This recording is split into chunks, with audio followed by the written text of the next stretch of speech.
Ang tubig ay buhay. Bahagi ng pangangalaga sa kalikasan, lalo na sa yamang tubig, ang pagkakaroon ng maayos at dekalidad na septage management system.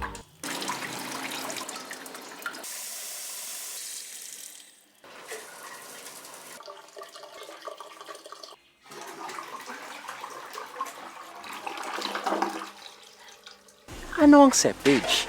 Ang septage ay mga naipong dumi mula sa tao na nakaimbak sa septic tank o poso negro.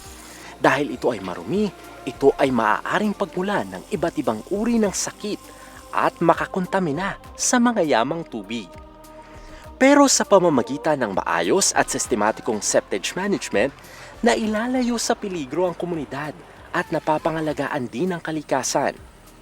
Ang septage management ay ang regular na paglilinis, pagtanggal at pagkolekta ng wastewater at mga duming laman ng Poso Negro. Sa pamamagitan ng vacuum trucks o mga kagamitang pangsipsip, ang mga nakolektang dumi ay dadalhin sa isang treatment plant upang maproseso na magiging kapaki-pakinabang sa tao at sa kapaligiran. Sa pamamagitan ng paglalatag ng septage o sewage management program, kaakibat at katuwang ang water districts, mga local government unit o LGU, at iba pa na nasa industriya at ahensya sa pangalaga ng kapaligiran, sa paniniguro sa kaligtasan at kalinisan ng mga pinagkukunan ng tubig bilang pagtalima sa mga batas gaya ng Clean Water Act, National Sewerage and Septage Management Program at mga local ordinances ng syudad at munisipalidad. Nakapaloob sa programang ito ang pagtatayo ng septage treatment facility, regular na koleksyon ng septage o dumi sa mga poso negro at ang proper treatment sa septage maging ang disposal at reuse nito. Nagsisimula ang lahat sa kung tawaging dislodging stage o yung pagsipsip sa Poso Negro. Mula sa Poso Negro ng bawat bahay o establishmento, gamit ang mga vacuum trucks o pangsipsip, kokolektahin ang septage o dumi. Dadalhin ito sa isang septage treatment facility. Ang septage ay unang isasalang sa kung tawaging Septage Acceptance Unit o SAU na bahagi ng primary treatment.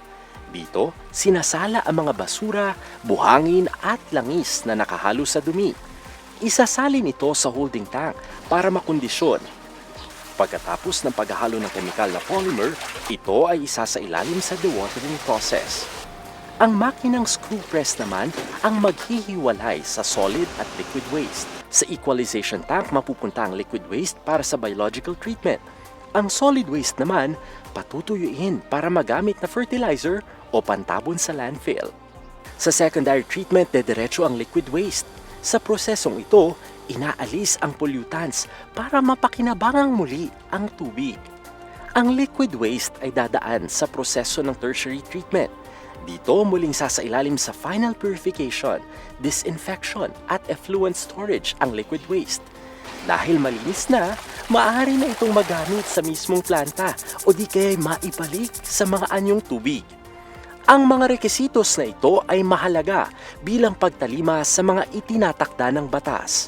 Gaya ng Clean Water Act o Republic Act 9275, kabilang na ang Implementing Rules and Regulation ng Department of Environment and Natural Resources o DENR, Administrative Order No. 2005-10.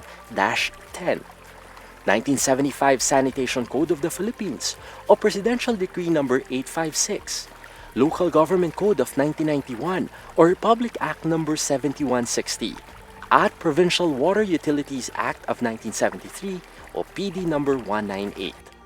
Maayos na proseso, sistematikong pamamaraan na may malasakit sa mga komunidad at pangangalaga sa kalikasan. Ito ang puso ng KCWSI. Kasama mo sa pagtataguyod ng maayos na septage management, kaagapay sa paniniguro ng malinis na tubig, para sa kalikasan, para sa kinabukasan ng mga malusog na mamamayan.